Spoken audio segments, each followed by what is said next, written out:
What if, what if this is the boldest offseason we have ever seen? I'm Ethan Carter, and I just feel a different energy in the air, a sense that we're on the verge of a massive transformation. The question that defines our future isn't one of crisis, but of potential. What will be the new identity of the Seahawks offense? The whispers about a superstar like Tyreek Hill, the complete installation of Kubiak's new system, the preseason tests, and even the radical trade rumors all point to one thing: the inertia is over. We are building something new. The question is, what will the final form be? All right, my fellow Seattle Seahawks fan, before we get into the details this Thursday with the latest on our team, a request from me to you. If you, who follow the Seahawks Insider Report and enjoy our analysis, haven't subscribed yet, please hit that subscribe button. It is crucial for the channel and for our community of Seahawks fans to continue to grow. Thank you so much for your support.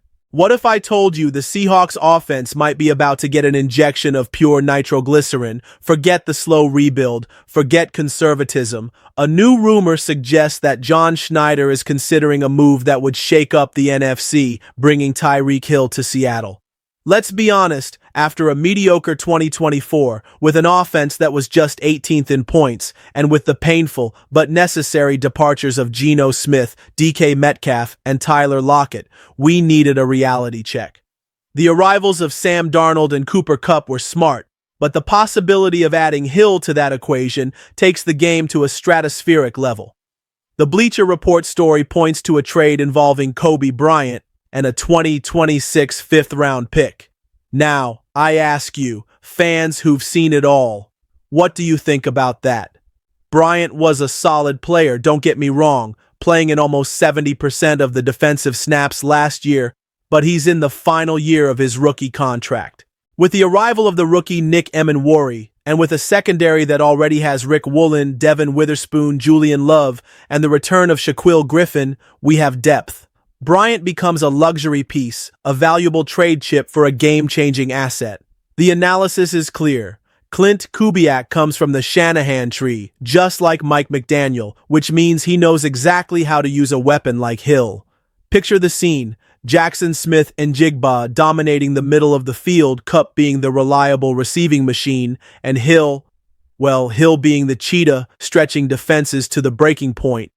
This not only creates one of the most dangerous receiving trios in the league, but also gives Sam Darnold the best possible protection, terrified defenses. And there's more, a factor that every veteran Seahawks fan understands in their blood: keeping Hill out of the hands of the 49ers, another team rumored to be in the trade mix. Preventing our biggest rival from acquiring a piece of that caliber is, in itself, a gigantic strategic victory. Bringing in a player of Tyreek Hill's caliber would be like putting a rocket engine in our car.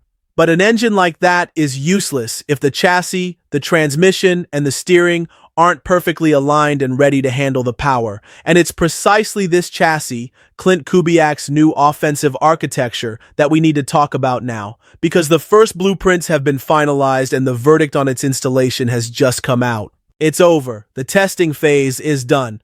Clint Kubiak was straight to the point. The new Seahawks offense is fully installed. The entire playbook, the outside zone scheme, the formations, the pass plays, the protections is in the players' hands. Now, as Kubiak himself said, it's a matter of stacking reps.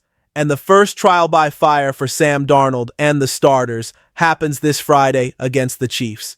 This news is a balm, a confirmation of progress. And the epicenter of this new phase is, without a doubt, our new quarterback. Darnold's evolution in training camp has been remarkable, and Kubiak's praise was telling. We are adjusting to him. That's huge. We're not forcing a veteran into a strange system. We're molding the system around what he does best, like the rollouts and play-action passes. Mike McDonald himself joked that Darnold has been a pain in the ass for the defense. He's been that quick and precise. That's the kind of confidence you can't fake. But for Darnold to shine, Kubiak's system needs a powerful engine, and that engine is the run game. This is where our veteran fan anxiety starts to kick in. Kenneth Walker, when he's on the field, is electric. Kubiak sees the flashes from him in practice. The problem is how often he's on the field. With an injury history that took him out of 6 games in 2024 and put him on IR, his health is the pillar that could either support or bring down the entire plan, and he can't do it alone. The offensive line, our eternal soap opera, still has chapters to be written. Charles Cross and the rookie Gray Zabel seem to be a promising duo on the left, and Abe Lucas is our guy on the right. The big bet seems to be Anthony Bradford at right guard, a player who, according to Kubiak, brings a growing physical presence and consistency, beating out Christian Haynes. But what about center? With Olu Oluwatimi suffering from a back injury, Jalen Sundell has been the starter. Kubiak praises the intelligence of both, but the lack of definition is a point of tension. All this theory, all this confidence in Darnold and the brute force of Bradford is music to our ears. But theory doesn't win games in the NFC West. How will this unit, especially the still-forming offensive line, behave when the lights come on for real? Friday's clash against the Chiefs becomes our first major stress test, and the news about who exactly will be on the field for that test, both on our side and theirs, is intriguing to say the least. So you're telling me Andy Reid is going to hide Patrick Mahomes and Travis Kelce while we go into the game with everyone? Great. Bring it on. I love this mentality from Mike McDonald. He's not concerned with playing preseason chess against Andy Reid. He's focused on forging our team's identity. His statement that playing the starters is the best thing for us says it all. We need to see Sam Darnold command Clint Kubiak's offense against a real opponent in an uncontrolled environment. We need to see if Cooper Kupp and Jackson Smith-Njigba have already found their rhythm. It's about us, not them. That said, the most likely absence is the one that worries the most: Kenneth Walker. The fact that he's on a management plan, practicing one day and resting the next, is a constant reminder of his fragility. He's the centerpiece of the ground game Kubiak wants to establish, but his absence in Friday's game leaves a vacuum in our most important test. You tell me, fan, does this approach with Walker, treating him with kid gloves, make you more relaxed or more worried for the regular season? Meanwhile, the battle on the offensive line continues. With Olu Oluwatimi still recovering from his back injury, Jalen Sundell will have another golden opportunity as the starting center, a huge chance for him to lock down the spot. On the right side, Anthony Bradford, who seemed to have the guard position secured, gave up some reps to Christian Haynes, which shows that the competition, though favoring Bradford, is not 100% settled. It's a crucial dynamic to watch. Amidst these tensions, one piece of news warms the heart of the veteran fan: the progress of Shaquill Griffin. Seeing him back, moving up to the second team, is a positive sign. McDonald is reintegrating him calmly, and having his leadership and experience back is an undeniable bonus for our defense. Seeing Shaq Griffin's return is great for the team's soul, but Kenneth Walker's situation remains the dark cloud on the horizon. All this caution, all this load management raises an uncomfortable question that goes far beyond his participation in a preseason game.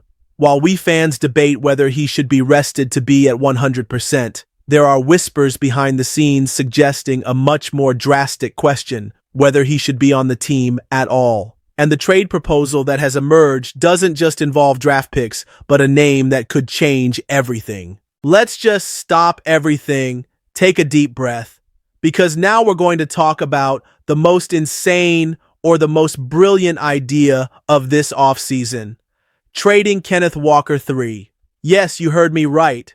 Amidst all the debate about his health and his role, a trade proposal emerges that isn't just about draft capital, but a direct talent swap: our Ken Walker for Breece Hall of the New York Jets.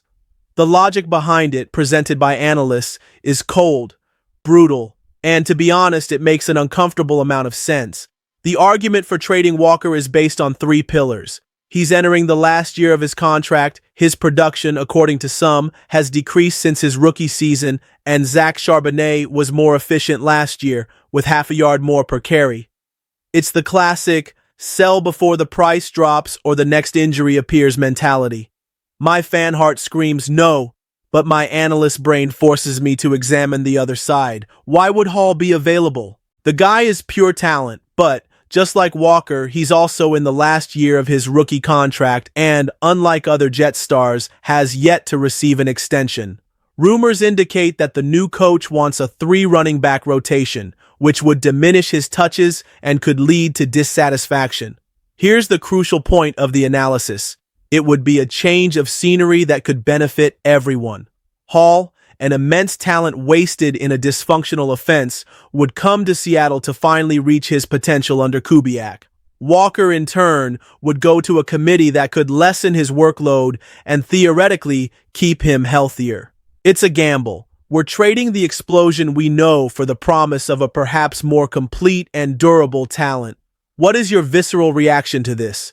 You, the fan, who has cheered for Walker's runs, would you make this trade? Tell me in the comments, because this is one of the toughest decisions to evaluate. This discussion about Walker and Hall is the microcosm of everything we're experiencing. On one hand, the dream of a superstar like Tyreek Hill. On the other, the reality of Kubiak's methodical ground system. And in the middle, the shocking idea of trading one of our most well-known pieces for another. So the question that remains after this whole roller coaster of information is, what does all this mean when you add it all up? Are we building a rocket to the moon or just swapping parts on an old car in the middle of the highway? After analyzing everything, it's clear that the Seahawks are at a critical point. Clint Kubiak has implemented his system. Darnold and the receivers are testing limits in the preseason. The line and the backfield are still looking for stability, and every decision could change the course of the season. The doubt is inevitable. Is this team finally going to be reborn and fight for the top of the NFC West? Or is it all just fragile adjustments that could crumble under real pressure? Veteran fan, what do you think? Is it time for pride or caution? The Emerald City wants to hear your voice.